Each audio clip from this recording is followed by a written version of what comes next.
नियत कर लें कि लड़का हुआ तो मोहम्मद, अगर लड़की हुई तो फातिमा, यानी कि नाम के अंदर मिक्स में कहीं रखेंगे। ठीक है, औलाद लिखी हुई है आपकी। ठीक है सर। ठीक है भाई। अच्छा ये बताएं, ख्वाब में औरत नजर आती है या मर्द? कुछ भी नहीं।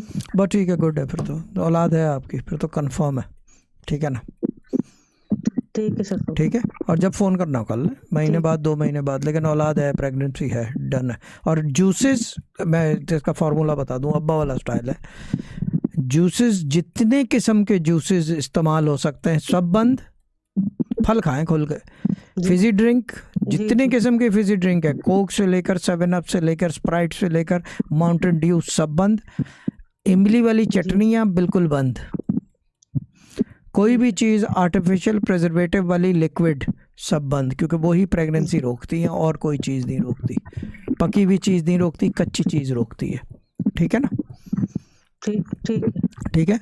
ओके बाजी, ओके, खुदा हाफिज़। और अगर पीना हो तो शौहर और आप दोनों माइल्ड मको का अरक पिए। औलाद ही औलाद, लाइन लग जाएगी।